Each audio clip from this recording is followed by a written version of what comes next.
crocodile here at the park. Now his name's Bully. Okay, he's 4.5 meters in length. He weighs 800 kilos. Now can anyone see a 4.5 meter crocodile? He's raised his head up before, did he? Yeah, cool. So he's definitely down in this section of the pond, guys. Now this pond is probably only about chest deep. Okay, so we've got a 4.5 meter crocodile sitting in that body of water, and there is no sign of him whatsoever. So again, you imagine trying to spot a crocodile in the context of a creek or a river system. Do you think you're going to be able to see them? No. Say in a few moments' time.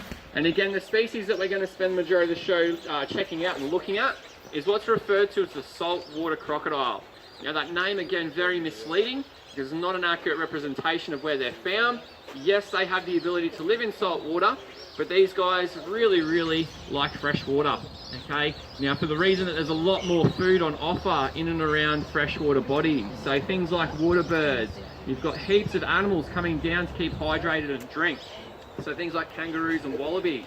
Also larger animals like livestock, so we've got buffalo, sheep, cows, horses, all coming down to drink at the water's edge, and the crocodile will definitely perceive all those animals as food.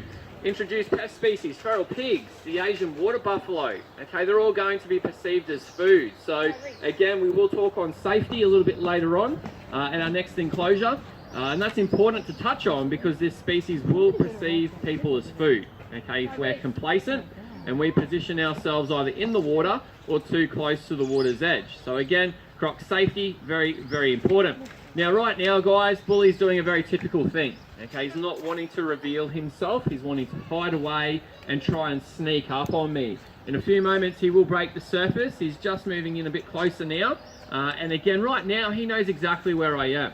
Now the reason where he knows exactly what, the reason how I should say, is because in and around the jawline they possess these little raw nerve endings.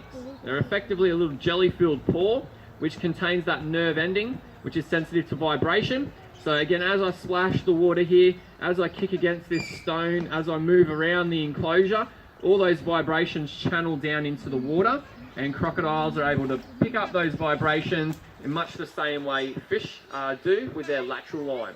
Okay, so again, he doesn't need to reveal himself, he knows where his food is that way. When he does break the surface, he's going to bring into play his eyes. Okay, crocodiles have exceptionally good eyesight, they have binocular vision, and they'll oftentimes sight their prey from a distance. The other thing that they have is the best hearing of any reptile on the planet. Okay, here he comes finally. Okay, they have a hearing chamber inside their skull, and it enables them to hear in a vast array of sound frequencies. Okay, again, the recognised best hearing of any reptile on the planet. So again, really good eyesight, really good hearing. Okay, right up the tip of the snout, also that raised muscular disc contain his nostrils. Okay, primarily used for breathing, but they also have a very good sense of smell, and they will smell their prey from a distance as well. So all this combined, guys, a very formidable predator, and one that again will perceive people as food if we are complacent. So again, when we talk about safety, it's all about what we do in their environment. Okay, the animal will look at us as food, and safety is not about spotting crocodiles, guys, because there's a really good chance you're not actually going to be able to see the animal, as we saw at the start of the presentation. Okay, Bully was nowhere to be seen in that body of water.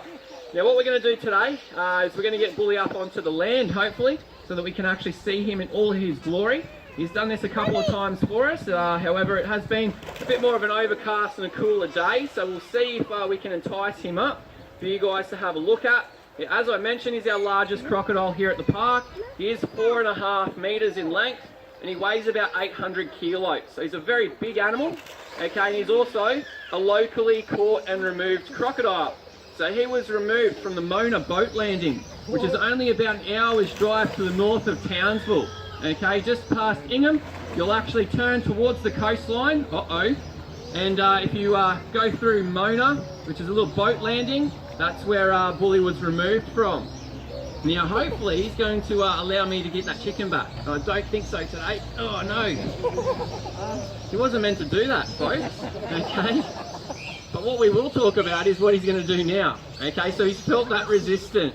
Okay, now crocodiles, when they do feel resistance, they will retreat back to the deepest part of their pond.